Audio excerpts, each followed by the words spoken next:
Don Marino, seguimos con esos profesores que llenaron de gloria esa época dorada de la educación nuestra. Oh, sí, esos profesores de nuestro distrito escolar de aquí, de Tenares,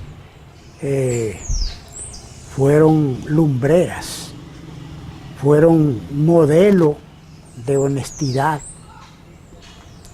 Y el que pasaba por manos de esos profesores estaba seguro que llevaba una buena formación. También tenemos que hacer alusión a nuestra querida doña Julia, que le decíamos doña Julia Chabebe. Julia Chabebe. Que no es Chabebe el apellido, sino Santana. Doña Julia Santana, que fue nuestra profesora de cuarto curso. Y también la profesora Minerva Minervino, que creo que vive aún y vive en... Pero Minerva Minervino, esa es la señora que ha ocupado cargos diplomáticos. Que yo sepa, no. Ella se mantuvo siempre, creo, en el sistema educativo. Okay. Y me dicen que ella vive aún y que vive en Constanza. Me dicen que vive. Don Marino, ¿qué diferencia usted tiene de la educación en las aulas de la época del régimen, de Balaguer, hasta nuestros días? Hasta nuestros días. Bueno, la educación nuestra siempre ha tenido escollos, como en todos los países, siempre, porque no somos perfectos. Claro. No somos perfectos, entonces siempre han habido escollos. Pero hay algunas diferencias con el comportamiento de aquel tiempo, porque los profesores de aquel tiempo mantenían su responsabilidad y siempre estaban al tanto del quehacer educativo para dar lo mejor de sí a los alumnos de ese tiempo. Y la disciplina había que mantenerla al pie de la letra, porque en ese tiempo no sé si era nuestra formación familiar que exigía que sin disciplina no se puede trabajar bien.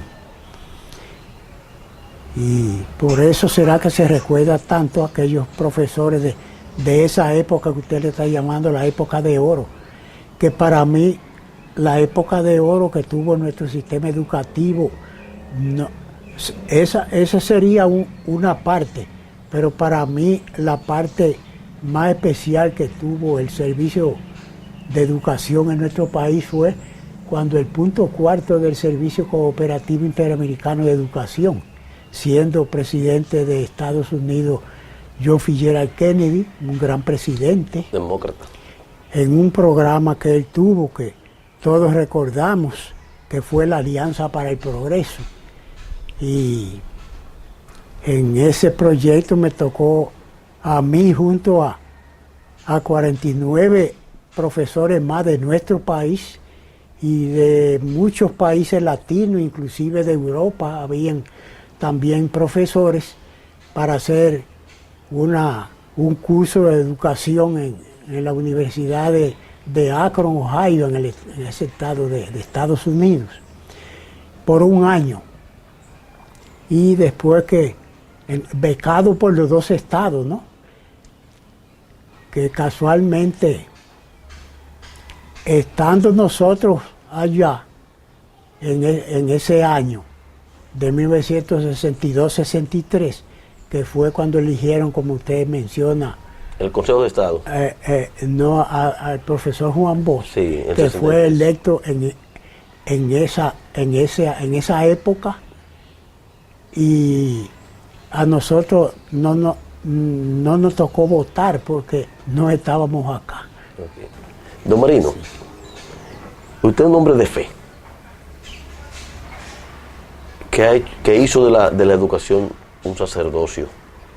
Usted entregó lo mejor de usted Gracias a las a aulas Dios. y al sistema educativo, no solamente de Tenares, sino nacional. ¿Qué relación usted ve que debe de tener la familia, la escuela, para tener o aspirar a una mejor sociedad? Esa es una gran pregunta. Ahí hay mucho que comer. Porque yo siempre digo que mientras no se produzca el matrimonio hogar-escuela, escuela-hogar, no se va a solucionar los problemas de la educación nuestra. Especialmente alcanzar la disciplina que hoy está muy cuestionada, Sí. la disciplina en las escuelas. Muy.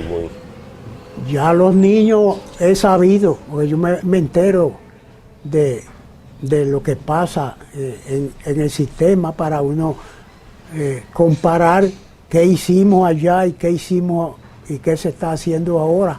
Sí. Y yo he visto casos que yo nunca lo vi en lo que me tocó trabajar en educación. Agresiones de niños de 7 años a su profesora. Agresiones físicas. Sí, a maestras muy buenas. Muy buenas. Y eso no lo veo bien. Entonces, esa conducta hay que trabajar duro para volver a lograr tener una mejor vida en la sociedad, porque esas son de las 3 instituciones que yo conozco desde que tengo uso de razón, que son las que forman al ser humano para que seamos humanos. 3 instituciones, que son la familia primero, la escuela, que sacaba los 10 primeros minutos de clase para formar a los alumnos, inclusive se oraba antes de clase. La bandera se izaba con mucha solemnidad. Se ha perdido muchas cosas. Se ha perdido muchas cosas. Da pena, don Marino, da pena que en lugares públicos uno ve el comportamiento inadecuado de tantas personas que respetan la solemnidad de nuestro himno nacional. Oye, conversando como si nada estuviera pasando. Yo diría que esos valores no se han perdido, lo que hay que hacer es retomarlo. Hay que retomarlo porque están ahí como el amor, como el respeto y todos esos valores que forman al ser humano para que realmente seamos humanos. Están ahí, lo que hay que hacer el esfuerzo de retomarlo otra vez, ¿verdad? Incorporarlo al maestro y el maestro a su vez tratar de recuperar la disciplina que hoy tanta falta hace en el ser humano. Por eso es que tenemos los desórdenes que tenemos hoy, porque se han descuidado en gran manera todos esos valores que se daban en la familia, en la escuela y la iglesia, que son las 3 instituciones encargadas de formar al ser humano. Pero las 3 instituciones tienen cierto descuido, ¿verdad? Las 3 instituciones, tanto la familia como la escuela, como la iglesia también, porque los padres en aquellos tiempos, los padres se ocupaban de llevar religiosamente a sus hijos al catecismo cada sábado. Cada sábado iban al centro de catequesis a llevar los niños. Entonces, en la formación familiar, la formación que se daba en la escuela, cuando inclusive se oraba antes de iniciar clase, y la iglesia con una catequesis rígida todos los sábados, eso era sumamente importante para inculcar en esas criaturas que se van formando tanto espiritualmente como físicamente, se van formando para que seamos seres humanos importantes y serviciales para que alcancemos una sociedad más justa, una sociedad más consciente de que no vinimos al mundo para ser uno más, sino para ser un ser servicial, porque todos esos valores que son necesarios para la formación integral para que seamos seres humanos, hay que irlo formando con mucho cuidado, con mucho detenimiento, con mucho amor, especialmente con mucho amor, porque yo siempre digo que mientras no se conecte íntimamente la vida humana con lo que Dios nos enseña desde el principio de la creación, nosotros no vamos a vivir la paz nunca. Nunca vamos a vivir la paz, porque la paz es la combinación de lo que Dios nos enseña desde el mismo momento de la creación y después se despoja de su propio Hijo, de su único Hijo, Jesucristo, para mandarlo en cuerpo y alma como nosotros, para mandarlo a la tierra, para darnos un modelo de vida, que si lo hubiésemos asumido en ese tiempo de 2000 años atrás para acá, la humanidad fuera distinta. A propósito, don Marino, en este viaje lleno de sabiduría, no hemos internado en los 50, en los 60, pero vámonos ahora mucho más lejos. Vámonos a la época de los años 30. Una época de fundamental importancia para la historia de la humanidad. Y le vamos a hacer, quiero que nos exprese su parecer sobre 3 personajes que incidieron de manera fundamental en esa época, comenzando con Jesús. Comenzando con Jesús, es lo que le digo. Si hubiésemos asumido lo que Jesús vino a enseñarnos, entregando inclusive su propia vida, por amor a nosotros, porque Dios es amor. Eso es lo que yo no he podido entender todavía de mucha gente en la humanidad, que no cree en Dios porque no lo ve. Su conducta, mala o buena, pero sí, si el espíritu está bien orientado en la fe cristiana, lo que vamos a ver es una persona haciendo el bien a los demás, porque esa fue la preocupación desde el mismo momento de la creación de Dios, lo que muchos no creen en la creación, porque son hijos de monos y yo no sé de qué más. De Homo sapiens. Ajá. Y no es así, nosotros somos producto de la creación, del ser supremo a quien nosotros le llamamos Dios, o como le querramos llamar, Dios, o Jehová, o Yahvé, ¿verdad? Diferentes nombres, pero es Dios. Sí. El ser supremo, creador y dueño de todo, porque es dueño hasta de la vida de nosotros. Nosotros no somos dueños de nuestra propia vida. Es la vida tenemos que vivirla lo más cercana a sus principios que Él nos enseña desde la creación, para gloria de Él, y que a Él va a devolver esa propiedad más importante que se llama la vida. ¿Y para usted qué es la muerte? La muerte, para el que no cree, en Dios como ser supremo, creador y dueño de todo,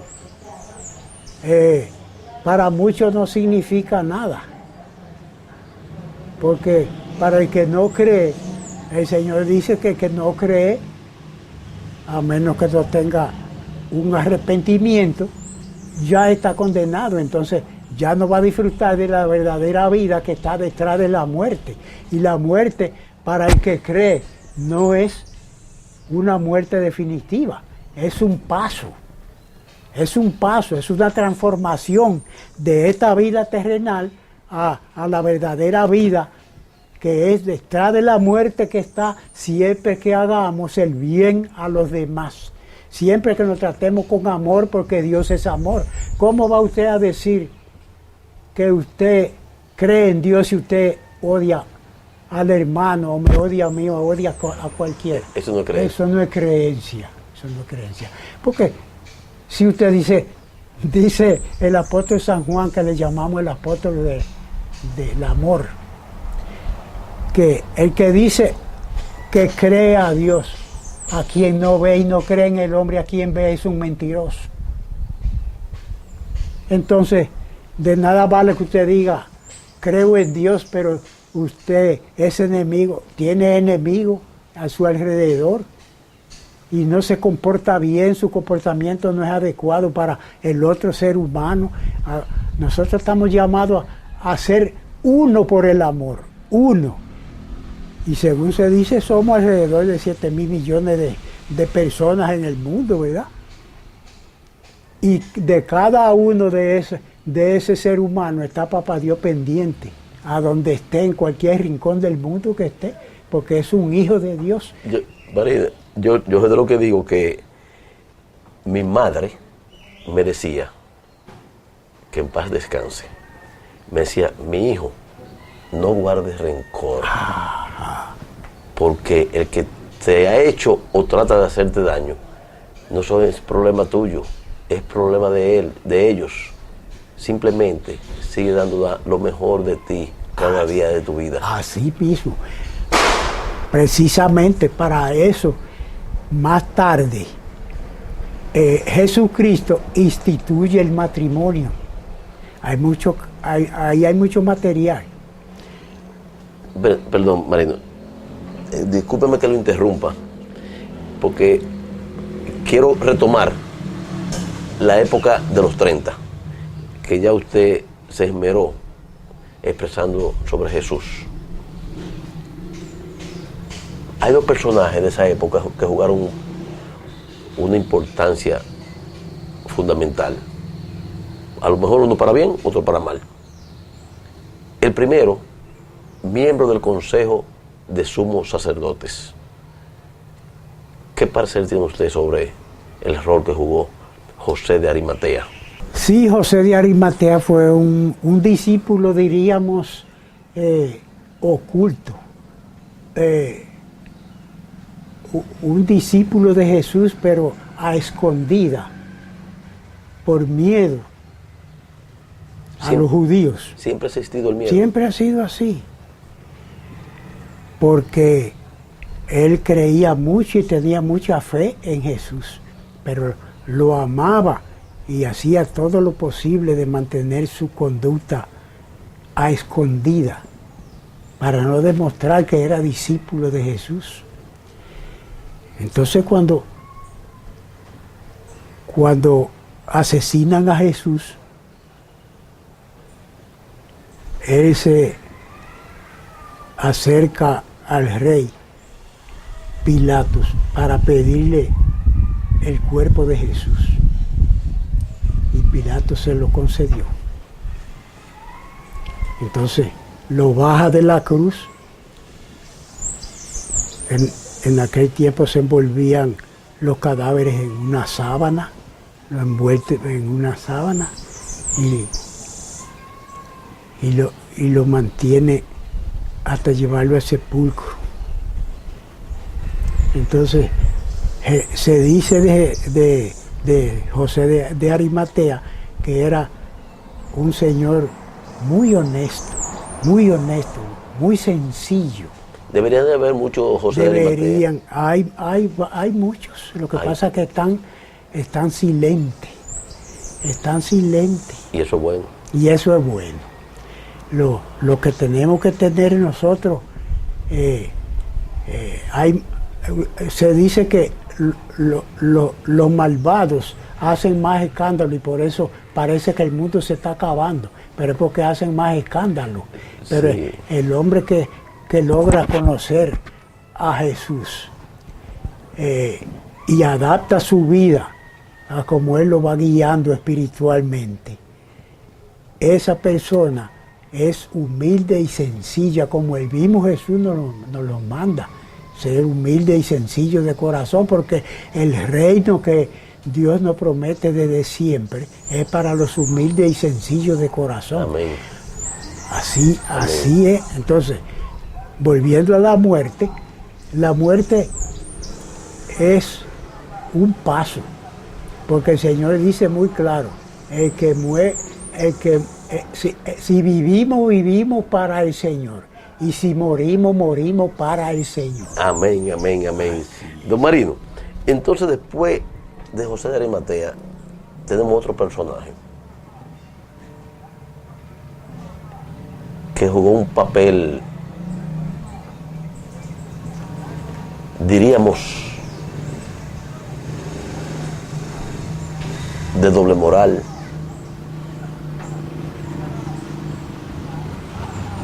de presentar una cara y ser otra, que también se ve mucho en nuestra sociedad eso. ¿Qué le parece el papel de Judas en la época de los 30? Judas fue uno de los 12 discípulos que Jesús eligió y era uno de los discípulos más allegados a Jesús. Era tesorero. Él era el tesorero, ¿verdad? Pero entonces se convirtió después en el discípulo de la traición, porque él fue quien traicionó a Jesús. Con un beso. Con un beso lo entrega a que lo sacrifiquen, a que lo crucifiquen. La muerte más cruel de aquel tiempo. Sí. En aquellos tiempos, porque hoy, cuando matan a cualquiera, lo matan de cualquier manera y no importa. Pero en aquel tiempo... Jesús fue flagelado. Eso fue una cosa increíble, fue desfigurado. No se conocía, dice la Sagrada Escritura, no se conocía, porque fue maltratado, yo no sé hasta dónde,